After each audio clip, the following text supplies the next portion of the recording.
Hello students, school maths 24 में आपका स्वागत है।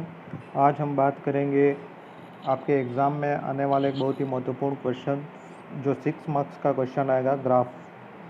ग्राफ को किस प्रकार से सॉल्व करें। आपके सिलेबस में linear equation with 2 variable bye graphical method, ये आपके सिलेबस का एक हिस्सा है जिसमें आपको ग्राफ के द्वारा प्रॉब्लम को सॉल्व करना होता है, जिसमें आपको इक्वेशंस दे रखी होती है, उसमें उसको आपको ग्राफिकल मेथड से सॉल्व करना होता है। ये आपके 6 मार्क्स का क्वेश्चन आएगा।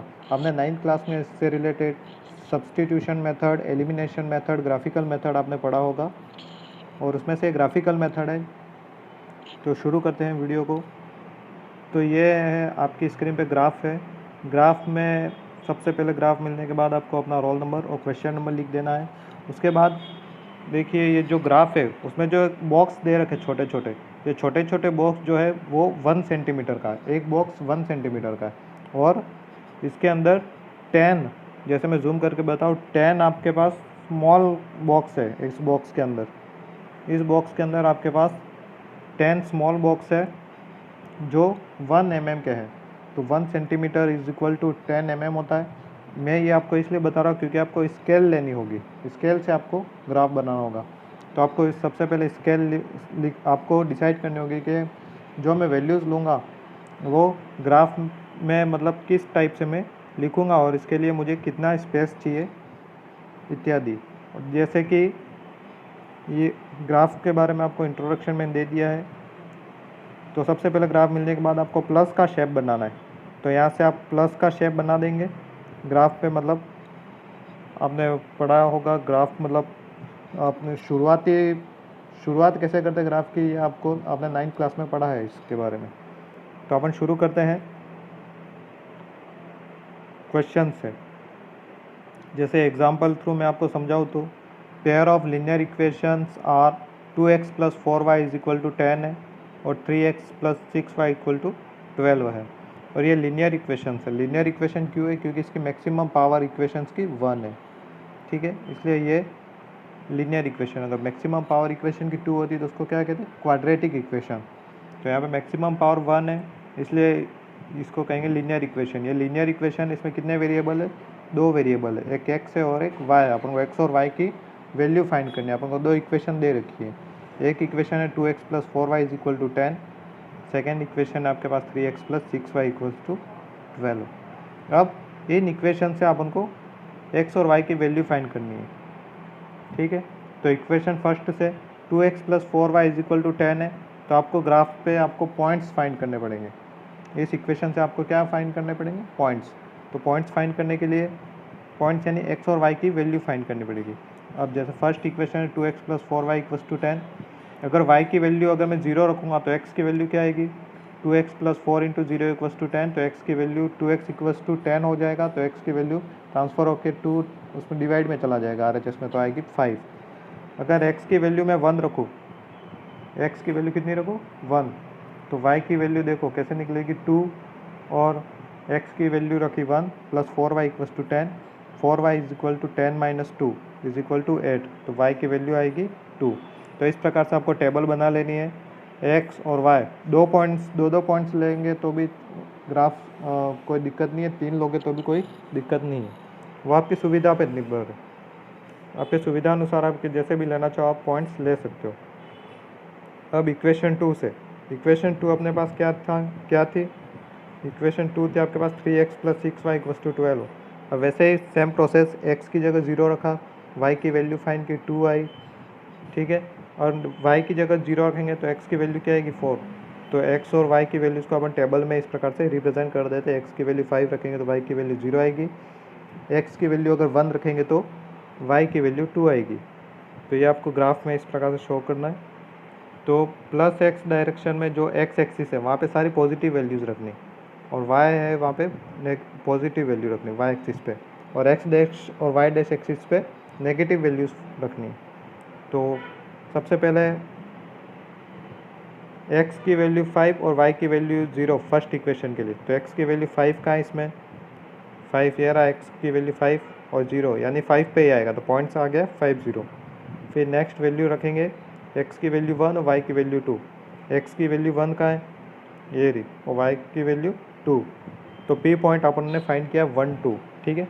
फिर ये इक्वेशन फर्स्ट के लिए जो पॉइंट्स आए हैं उनको स्केल की सहायता से अपन मिला देंगे, तो एक स्ट्रेट लाइन प्राप्त होगी।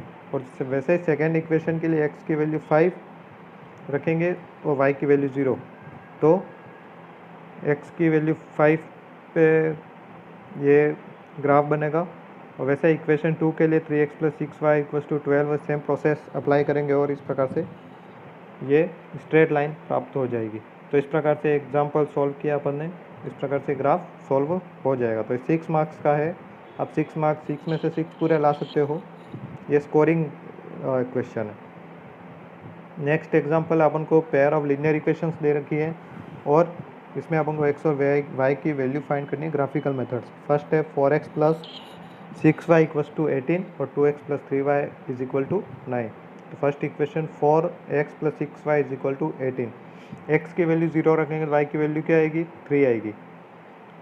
अब x की वैल्यू कुछ भी रख सकते हो, 1 2 3 4, जैसे आपकी सुविधा अनुसार आप जैसे आप उसका उपयोग करना चाहो कर सकते हो। अब y की वैल्यू 1 रखेंगे तो x की वैल्यू क्या आएगी, 4x + 6 × 1 = 18, 4x = 18 - 6 = 12, तो x की वैल्यू आएगी 3। इसको अपन ने टेबल में अरेंज किया है, x की वैल्यू 0, y की वैल्यू 3 आई थी, x की वैल्यू 3 रखी थी तो y की वैल्यू 1 आई थी। वैसे इक्वेशन 2 में 2x + 3y = 9, 3y = 9, तो y की वैल्यू 1 आई थी। फिर y की वैल्यू अगर 1 रखी इक्वेशन में तो x की वैल्यू कितनी आई थी, x की वैल्यू अपन को मिलेगी 3।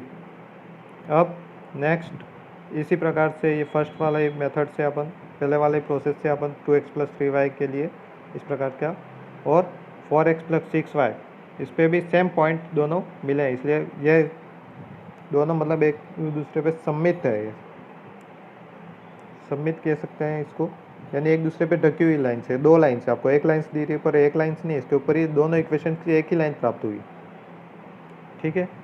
अब नेक्स्ट आपको मैं बताता हूँ कि जो इक्वेशंस होती है, अपन इक्वेशंस को देख के कैसे पता लगाए कि ग्राफ के जो लाइंस, जो स्ट्रेट लाइन है वो एक दूसरे को इंटरसेक्ट करेंगी, पैरेलल होंगी या कोइंसाइडेंट लाइन होगी।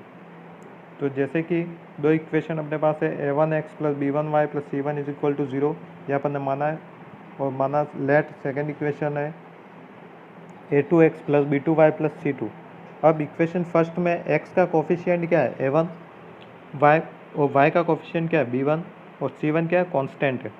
तो इक्वेशन 2 में x का कोफिशिएंट क्या है, a2, y का कोफिशिएंट क्या है, b2, और c2 क्या कांस्टेंट है। तो अगर इसको सॉल्व करें, अगर ये एग्जांपल थ्रू समझाया मैंने, जैसे कि 2x + 3y = 13 है, pair of line linear equation, और 5x - 2y = 4। a1 की वैल्यू क्या होगी, 2, b1 की 3, a2 की 5, b2 की -2। a1/a2 की वैल्यू क्या है, 2/5, b1/b2 की वैल्यू क्या है, 3/-2 या -3/2, c1/c2 है 13/4। तो a1/a2 का रेशो b1/b2 के रेशो के इक्वल नहीं है। तो जो ग्राफ में अपन को जो लाइंस प्राप्त होंगी, नेचर ऑफ लाइंस होगी, वो क्या होंगी, इंटरसेक्टिंग लाइन होगी। तो इंटरसेक्टिंग लाइन जहाँ पे इंटरसेक्ट किया वहाँ पे एक ही सॉल्यूशन अपन को मिलेगा, यूनिक सॉल्यूशन। अब नेक्स्ट जैसे एग्जांपल नंबर 2 से अगर मैं आपको इसकी नेचर समझाऊँ तो 2x + 4y = 10 और 3x + 6y = 12। तो a1/a2 की वैल्यू क्या है, 2/3, b1/b2 की वैल्यू कितनी आई, 4/6, c1/c2 की वैल्यू कितनी आई, 10/12। तो 4/6 को अगर 2 की टेबल से अपन काटेंगे तो 2/3 आएगी। तो a1/a2 की वैल्यू b1/b2 के इक्वल है पर c1/c2 के इक्वल नहीं है। अगर ये कंडीशन फॉलो होती है तो अपन को लाइंस का नेचर कैसा मिलेगा, पैरेलल लाइंस मिलेगी, और इसका एक भी सॉल्यूशन नहीं होगा, क्योंकि इंटरसेक्ट ही नहीं करेंगे तो हम सॉल्यूशन के लिए पॉइंट कौन सा लेंगे। तो इसके लिए पैरेलल लाइंस प्राप्त होंगी और कोई भी सॉल्यूशन नहीं होगा। और थर्ड एग्जांपल थ्रू अगर मैं बताऊं तो 4x + 6y = 18, 2x + 3y = 9। इसमें a1/a2 का रेशो कितना है, 4/2, b1/b2 का 6/3, c1/c2 का 18/9। इन सबको अगर 4/2 कितना आएगा, 2, 6/3 भी 3, 2 आएगा, 18/9 भी 2 आएगा, तो सारे इक्वल आएंगे। तो ये कोइंसिडेंट लाइन्स होंगी, इसका नेचर कितना होगा, कोइंसिडेंट लाइन्स, और इसका सॉल्यूशन कितना होगा, इनफाइनाइट मैनी सॉल्यूशंस होंगे। जैसे हमने लास्ट एग्जांपल में देखा था, ये कोइंसिडेंटल लाइन्स प्राप्त हुई, इसमें इसके इनफाइनाइट सॉल्यूशंस। ठीक है, अभी आपको अच्छे से समझ में आ जाएगा। अगर आपको अच्छे से समझ में नहीं आता तो एक बार वीडियो को रिवाइज करके देख लेना, आपको अच्छे से समझ में आ जाएगा। ठीक है, तो आज की क्लास यही समाप्त करते हैं। उम्मीद है कि आपको ये टॉपिक अच्छे से समझ में आया होगा। तो चैनल को अधिक से अधिक सब्सक्राइब करें, शेयर करें, लाइक करें और अपने दोस्तों को भी बताएं। इतने दिनों से क्लास चल रही है और चैनल पे आपसे मुझे कोई सकारात्मक व्यू, पॉजिटिव व्यू मुझे देखने को नहीं मिला है, पर कोई बात नहीं, मैं अपनी क्लास जारी रखूँगा, कोई दिक्कत नहीं है। धन्यवाद।